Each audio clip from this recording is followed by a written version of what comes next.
Reactorama with FordOhhFord. All right, man. Whew. This is going to be crazy. How a garbage man became an NBA legend. And, of course, we talking about the one and only, the Hick from French Lick, Indiana, Larry Legend. Shout out to Nonstop Sports for the video. I'm going to quit yapping. Let's get to reacting, shall we? Larry was inches away from never achieving anything in basketball because back in the 70s, Bird was working as a garbage man in French Lick, Indiana, and he never wanted to become an NBA player. I thought I'd wind up being a construction worker, pouring concrete. As far as basketball goes, I just wanted to be the best player on my high school team. However, thanks to some luck and a coach who refused to give up on him along the way, the world was able to experience the basketball genius of Larry Bird. Bird would go on to become the best shooter of his era, an underrated defender, and one of the greatest rebounders ever at his position, all while being one of the best trash talkers in NBA history. Yes. He just shook his head at me. He said, man, it's going to be up night for you. Pat Riley once said that if he had to choose a player to take a shot to save a game, he'd choose Michael Jordan. But if he had to choose a player to take a shot to save his life, he'd take Larry Bird. This is a story of how a garbage man became an NBA legend. Yeah. Larry Bird was born in 1956 in West Baden, Indiana, a small town next to French Lick. That was a farming town of about 2,000 people. Larry was the fourth of 6 children, born into a poor family where his father Joe was a construction worker and his mother Georgia worked in a diner. Right. Because his father's construction job wasn't stable, and because Joe was also an alcoholic, the Birds struggled to make ends meet. They lived in a small house, and during cold winters, their old furnace would often break down, leaving the family freezing.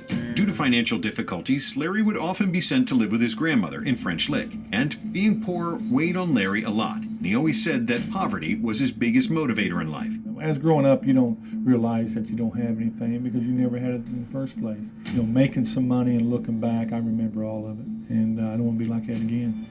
But his saving grace was playing sports. Sports was a big part of our lives every day. There was never a day we didn't do something, whether it was baseball, basketball, or football. His older brothers were pretty good basketball players, and they were the reason that Larry picked up the sport, and for his competitiveness on the court. Younger brothers often make the best ball players. Children who grow up chasing older siblings play up, and it's an advantage when they start playing against kids their own age. That's Larry real. was about 13 years old, 6 feet, and 130 pounds when his father promised him $20 if he made the freshman team in high school. Back then, $20 to Hold on. 6 feet, 13 years old? Did I hear that right? kids their own age. Larry was about 13 years old, 6 feet, and 130 pounds when his father promised him $20 if he made the freshman team in high school. Alright. Back then, $20 to Larry was probably what $1 million is to him now, maybe even more. So he kept practicing really hard, and to his amazement, Larry realized he loved playing ball more than anything else in the world. I played when I was cold and my body was aching and I was so tired. I don't know why, I just kept playing and playing. I guess I always wanted to make the most out of it.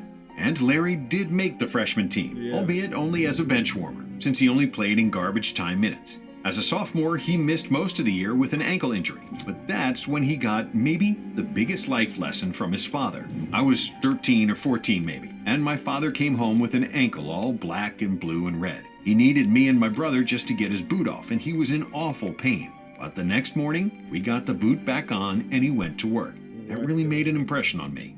We don't know if he broke it or he just hurt it, but couldn't get his boot on. We had to help him get his boot on and go to work. So to me, it would have been very easy to just say heck with it, but he knew he had to go. Some 20 years later, many fans marveled at Larry's ability to play through all types of injuries, and it all stemmed from seeing his father going to work, despite being barely able to walk. And while he was nursing his own ankle injury, still on crutches, Larry was shooting in the driveway every day, hitting 200 shots before school. Once his foot healed, toward the end of his sophomore year, the coach unexpectedly put him in the game, and that's when all his practice paid off. Well, my confidence came from me shooting basketball by myself for hours upon hours. I mean, it's not, I didn't pick up a ball on a Saturday and decide I was going to score 40 a game. I mean, that preparation came way before that. With a minute left in the game, Larry made the game-winning free throws, and for the first time ever, his name made the local paper. It was after that game that Bird started listening and applying everything his coach explained about basketball fundamentals, and Larry began practicing these skills to the point of obsession. When he returned for his junior season, Bird grew to 6'3", with refined dribbling skills and a knack for passing. Larry knew that senior teammate Steve Land would handle the scoring, and that he'd help his team the most by being a passer, falling in love with the feeling he received any time he made a pass that led to a bucket. So this is where the playmaking ability came in. Okay, that's good to know. In high school, man. His junior year of high school. Come on.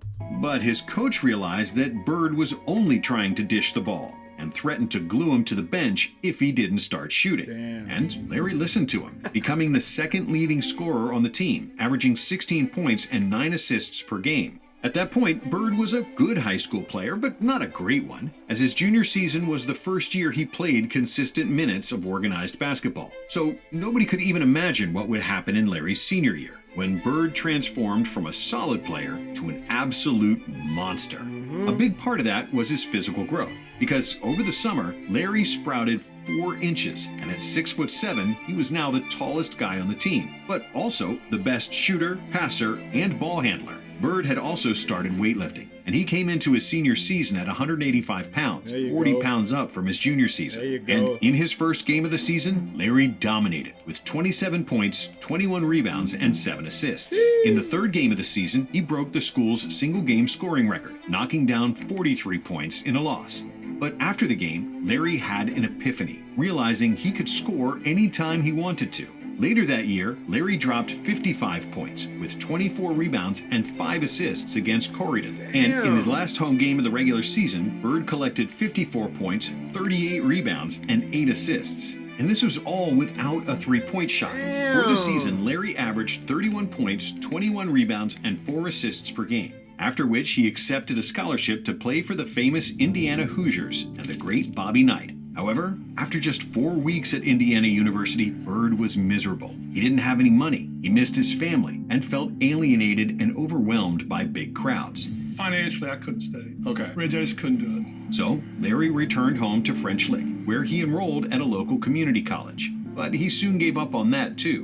And then, he became a garbage man in French Lick and was happier than ever. I loved that job. It was outdoors, you were around your friends, picking up brush, cleaning up. I felt like I was really accomplishing something. How many times are you riding around your town and you say to yourself, why don't they fix that? Why don't they clean the streets up? And here, I had the chance to do that. I had the chance to make my community look better.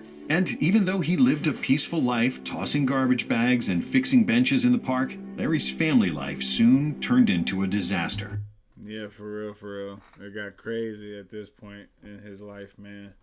For real, for real. But that, hey, it's beauty in simplicity, right? Like, you don't need to be a rich millionaire or businesswoman, businessman, whatever, to find happiness. Because most of those people are miserable as hell, lonely, you know? So the fact that he was happy with being a trash custodian, bro, that's beautiful. You feel me? Even though I'm glad somebody got on his ass to be playing basketball, so now we know him and appreciate him as Larry Legend, the greatest small forward ever. You know what I'm saying? But I do appreciate his appreciation for simplicity. You know, he doesn't need the glitz and glamour to have a happy life. And Larry has never been a glitz and glamour type guy anyway, so it's just good to see that, you know?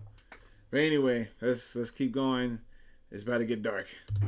In 1975, when Bird was only 18 years old, his father committed suicide, and Larry was devastated. He chose the way he wanted to die, and he did it. And it's just unfortunately that some people have problems like that. But, you know, I wish he was here, but he's not. So I had to go on with my life and try to make the most of my life, just like the rest of my family has. And that's the way we dealt with it. Joe Bird was divorced from Larry's mother at that point, with his PTSD and alcoholism as the main reason for their separation. Alimony payments and debts to creditors were mounting, and it was getting harder for Joe to find work. So he came to the conclusion that his family would be better served through life insurance money. Joe then called his ex-wife and told her she didn't need to worry about the debts anymore, and then he hung up and took his life. Growing up, Larry was best friends with his father. The two spent a lot of time together, and his death affected Larry deeply. Although he felt betrayed by his father's act, Larry once again respected his father's sacrifice for his loved ones. And that's the same attitude he always brought to the basketball court. During that period when he worked as a garbage man, Larry got married to a girl he'd known for years. But that marriage turned out to be a catastrophe. And just when they got divorced, he found out that his now ex-wife was pregnant, and she prohibited Larry from having anything to do with the baby. So, between 1975 and 1976, a still teenage Larry Bird quit 2 colleges, lost his dad, and suffered through a messy divorce. Who knows how his life would have turned out if he hadn't been recruited by Bill Hodges. Well, shout out to Bill Hodges, but damn, bro, I did not know about the whole marriage thing. That's news to me. Oh my gosh. Wow. Anyways, Bill Hodges. Then the assistant coach at Indiana State University. The young coach knew how good Bird was, and the two of them formed a relationship through Hodges' attempt to get Larry to play ball again. However, Larry was reluctant due to his failure at Indiana University, his job as a garbage man, and his complicated family situation. But Hodges was relentless, and one day he went to see Bird at his mother's house. Larry kept talking about a buddy of his who could really play ball, but nobody knew about him because he never went to college. To which Hodges replied, "Yeah, Larry, they're going to say that about you someday." After that mic drop, Hodges got up and left without even saying goodbye. And 2 days later, he got a call from Larry, who decided to join Indiana State, which would change his life forever. Gosh. Bill Hodges hadn't been as persistent as he had been, Larry Bird might never have existed in any of our minds. I believe that with all my heart. In his first season for the Sycamores, Larry, who is now 6'9", immediately proved that he was a basketball genius, averaging 33 points, 13 rebounds, 4 assists, 3 steals, and a block in 28 games. Nice. Once I started playing, it's the same old thing. You know, he's at a small school and he ain't playing against anybody, which is fine. Still dominated. During his second season at Indiana State, Bird averaged 30, 11, and 4. And was voted a consensus first-team All-American. Larry intended to return to Indiana State for his senior season, and the NBA rules at the time stated that players must spend 4 years in college to be eligible for the NBA draft. So in 1978, nobody in the NBA was thinking about Larry Bird, except for Red Auerbach, the general manager of the Boston Celtics. Auerbach didn't think that he could find a superstar in the 1978 draft, and he believed that Bird was going to be the first pick in '79, and that the Celtics wouldn't be able to get him then. However, because Bird enrolled at Indiana in 1974, but dropped out only a few weeks into his first semester, by technicality, he was eligible to get drafted. Still, drafting him was very risky, because Larry could re-enter the draft after his senior season, but Auerbach was willing to gamble, and with the 6th pick in the 1978 draft, the Celtics picked Bird, which was a shock to the rest of the NBA. I just think that Red took a gamble because he had the 6th and the 8th pick that year. He wanted me. And why did he wait to the 8th pick? You know, why did he take me the 6th pick?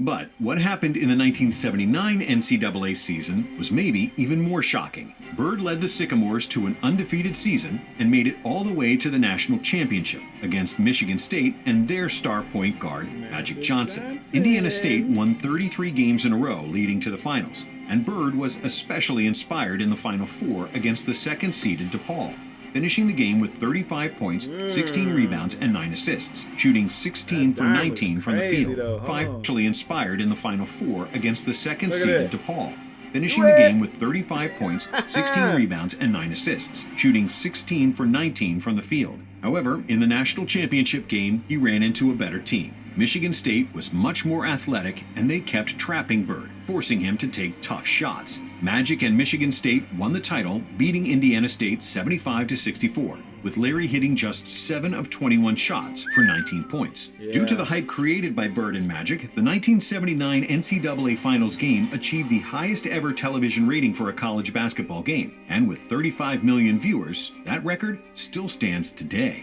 However, after the college season ended, Bird still had a big decision to make, whether to stay with the Celtics or re-enter the draft. He first visited Boston on April 6, 1979, where he, Red Auerbach, and Larry's agent discussed Bird's contract.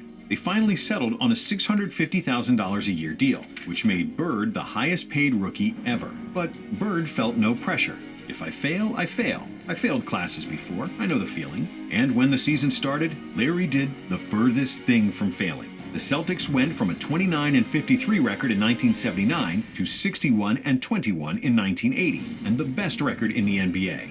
And I think it took me probably 3 days after a rookie camp I found out that, hey, this league is nothing. I can play in this league, and I will dominate in this league. With averages of 21.3 points, 10.4 rebounds, 4.5 assists, and 1.7 steals per game for the season, Larry was selected to the All-Star team, made the first-team All-NBA, finished 4th in MVP voting, and won Rookie of the Year over Magic Johnson. But in the Eastern Conference Finals, Julius Erving's 76ers proved to be too tough, and the Sixers spoiled a championship meeting between Bird and Magic. And then, in the 1981 season, it was Magic who failed to reach the finals against Bird. With the addition of Kevin McHale and Robert Parrish, who came in a trade dubbed the Steal of the Century, the Celtics assembled arguably the greatest front court in NBA history. Yes. The one thing that we did my second year, we picked up Robert Parrish and Kevin McHale. Now, we didn't know how they was going to fit in, but they fit in very nicely. And Boston won 62 games in the regular season. Bird finished runner-up for the MVP behind Dr. J, and in the playoffs, the C's swept Chicago, then avenged the loss to the Sixers in one of the most thrilling series ever, with 5 of 7 games decided on the final possession. And after they won Game 7 by 1 point, Boston faced the Houston Rockets in the NBA Finals. Bird didn't have a great shooting series, hitting just 42% of his shots and averaging 15 points per game. But he also averaged 15 rebounds, 7 assists, and 2 steals, winning his first NBA championship in just his second season in the league. Cedric Maxwell was named the Finals MVP because he averaged more points than Larry, but there was no doubt who was the best player on the Celtics. after we won the championship in '81, I feel like we had a good enough team where we could start a destiny and win a lot of championships. In the next 2 years, Bird's numbers continued to rise, and he finished second in MVP voting in both seasons. Good give and go. Continued to rise, and he finished second in MVP voting in both seasons. In 1983, he was third in voting for Defensive Player of the Year, despite his reputation as a slow-footed, unathletic player. But even with the stellar play from Bird and the ascension of Kevin McHale, the Celtics regressed, losing to the Sixers in the '82 Conference Finals and getting swept by Milwaukee in '83. Losing to the Sixers in the '82 Conference Finals That was going to be nasty if that would have converted. Oh my God, that would have been crazy. and getting swept by Milwaukee in '83. With a bitter taste of disappointment after that loss, Coach Fitch resigned and was replaced by Casey Jones, an 8-time champion as a player from the Bill Russell era. And with the new coach, the addition of a great shooter in Danny Ainge and stellar defense from a veteran point guard Dennis Johnson, the Celtics were on the rise. In 1984, Bird averaged career highs in scoring and assists, with 24.2 points and 6.6 dimes per game, along with 10 rebounds. Larry also led the league in free throw percentage. He made the all-defense second team, and after finishing second in MVP voting for 3 consecutive years, Bird was finally named the league MVP. In the playoffs, Bird was playing the best basketball of his career, shooting over 50% in every playoff series, seamlessly dropping 30-point games and double-digit assists. After they got past Washington and New York, the Celtics dropped the Bucks in 5 games to avenge the loss from the previous season and make another NBA Finals against Bird's oldest foe, Magic Johnson. Playing against Magic, that was something that I always dreamed about since he beat us in college. In a hard-fought series, it took 7 games to decide a winner. And in the final game of the season, both teams struggled with their shot, including Larry and Magic. I can remember we didn't shoot the ball extremely well, but we played hard. We got all the loose balls. We did the things that was necessary for us to win. But the Celtics were more poised down the stretch, winning 111-102 to secure another championship parade in Boston. And with 27 points, 14 rebounds, 4 assists, and 2 steals per game, Bird was named the Finals MVP. In the following season, Bird was again named League MVP, and the Celtics faced the Lakers in the Finals once more. But this time, it was Magic and the Lakers who came out on top, with Kareem winning the Finals MVP. For the '86 season, the Celtics traded Cedric Maxwell for Bill Walton, a former MVP center who was struggling to stay healthy. But the gamble paid off, and Walton shined in his role as a sixth man, as the Celtics played one of the best seasons in franchise history. They finished with 67 wins and 15 losses, and including the playoffs, they lost just 1 game in the Boston Garden, going 50-1 at home for the season. Larry was at his absolute basketball peak, averaging 26, 10, and 7, with 2 steals and near 50-40-90 shooting. During a long regular season, Larry would often get bored and had to find extra challenges to motivate himself. And before a game against Portland in February, Bird surprised his teammates and journalists by saying that he would play the whole game with his left hand. And despite barely touching the ball with his right, Larry finished with 47 points, 14 rebounds, and 11 assists. Come on, man. Come on, man. All with your left hand, bro. Come on, man. It's crazy. Including a game-tying shot in regulation and a game winner in overtime. If I remember the game correctly, they were forcing me left to help. And they wasn't getting there quick enough, so I had shots around 5-6 foot with my left hand. I felt more comfortable with my left hand there than I did my right. Then once I got started making a few, I just kept going. It was one of the greatest games of his career, on par with his career-high 60 points from the 1985 season against Atlanta. Larry was hitting jumpers left and right from impossible angles, getting into such a zone that the Hawks bench even jumped out of their chairs and cheered for him, which got them fined by their coach. The announcer let me know every time I scored.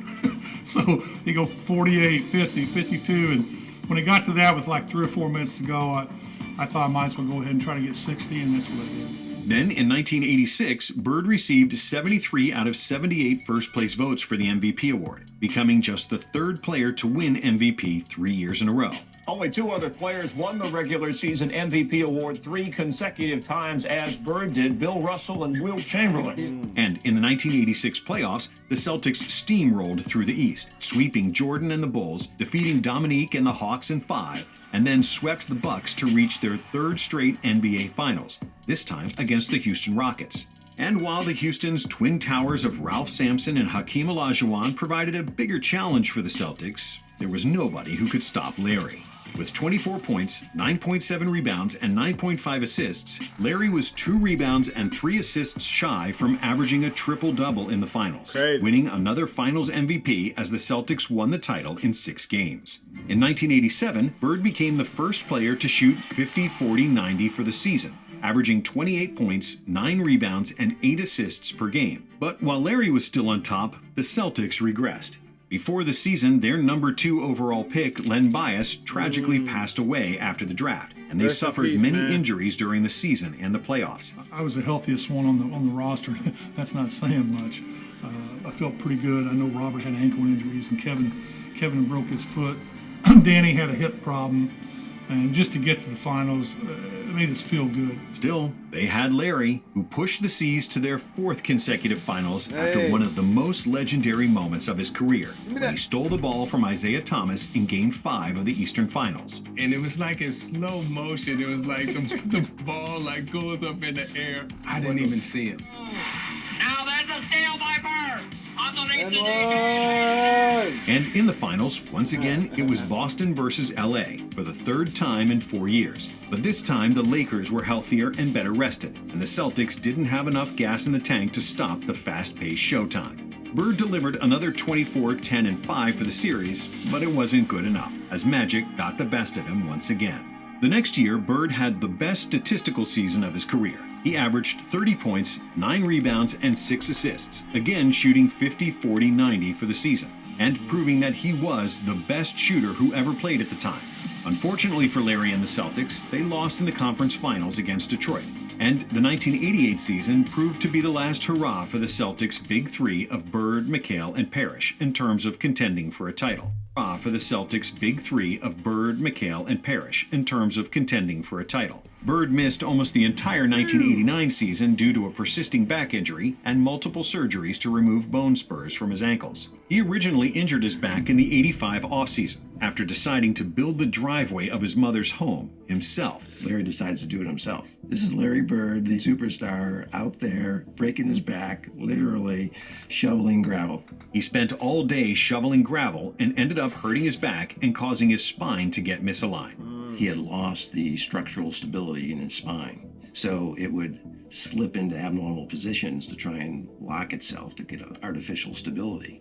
That's like getting your finger stuck in a door and somebody's still pushing on the door. Bird was a millionaire, and he could have easily paid someone else to do it. But Larry enjoyed manual labor, and he wanted to help his mother with his own hands. And paying people for something he could do himself simply wasn't Larry's style. I really don't need anyone to build my ego When I'm home in Boston, I want to go out and eat, pay my bill, and get the hell out. Back in French Lick, I don't have those problems, and that's why I go back there. It's the same with nice cars, Mercedes and all that. I can't see putting $50,000 or $60,000 into a car when our house growing up was worth $10,000. I just can't buy that. And clothes never did catch my eye. I never really enjoyed them. I always wore what I felt comfortable in. I'll wear pretty much anything if I get it for free.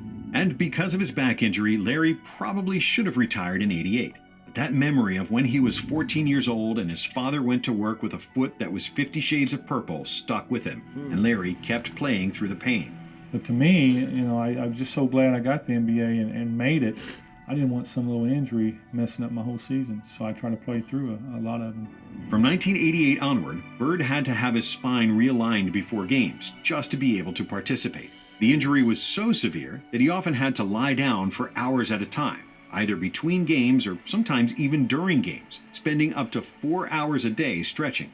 And even though he could barely walk, Larry still averaged 21, 9, and 7 in the last 3 seasons of his career. They called him Larry the Legend because of his dominance on the court, the extreme confidence he exuded, and the trash talking he served on a daily basis. Going into the locker room during the three-point shooting contest and asking other participants which one of you was going to come in second. Everybody's looking at me and go, who's coming in second? And nobody said a word. I thought maybe they thought I was joking, but maybe they thought I was serious. But, well, then I had to go out and win it. Truthfully, I meant it. I mean, I knew I was probably going to win the contest. And then defeating them without ever taking off his jacket, legendary. Telling players that he was going to get the ball. You know, that just reminded me. Look at this man's finger. That boy finger like this, y'all. Goodness, that's crazy. Telling players that he was going to get the ball, how many dribbles he was going to take, and then doing exactly that, sinking a jumper in their face, legendary. Every time he was about to make a move, he told him what he was going to do. One dribble, pull up, going left, off glass. Fuck it. And did you know Bird played the entirety of his career with a dislocated finger? His right index finger got badly hurt during his last season at Indiana State. But like always, Larry just pulled the finger, put it back in place, and kept playing through the pain. Bird had to slightly change his shooting stroke because of that finger, and he swears he was a better shooter in college than in the NBA. And the numbers support this theory, as he shot 53% in college compared to 49.6% in the pros. And despite his reputation of being a trash-talking jerk, as well as getting into a few fights on and off the court, people who know Larry will tell you that he was an even better person than he was a player. When the Celtics won the title in 1984, Bird approached Red Auerbach and said, "I'd like to buy a championship ring for Walter, an old equipment manager and sometime trainer who died in 1985. No other player ever thought of that," Auerbach said. And in a 1985 game against the Utah Jazz, when he was just one steal away from recording a quadruple-double, something that only Nate Thurmond had achieved up to that point, Larry instead chose to stay on the bench, saying that he already did enough damage. Getting a quadruple-double meant nothing to me. I mean, really, you go into a game and when you're up by 25, 30 points, just for a steal, makes no sense to me. I did enough damage already. And that's the perfect example of the duality of Larry Bird.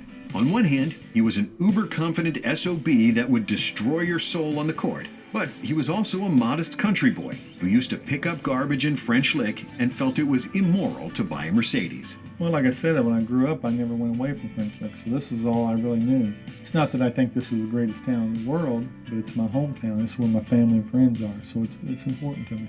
Thanks for watching. And if you like this video, we have another one for you right here.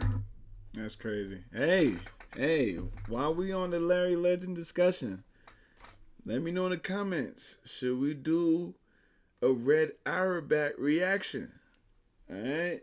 Let me know that in the comment section, because Red Auerbach, like the video said, took a gamble on drafting Larry a year before he was even eligible to really play, even though technically he was able to get drafted and play. But his final season, he stayed in Indiana State, went to the championship, and lost. You feel me? But yeah, let me know in the comments. Should we react to Red Auerbach? Let me know. Anyway, like it up. Subscribe if you haven't already, because we still going up with this basketball content. And I'm going to see you guys and girls on the next one. Peace.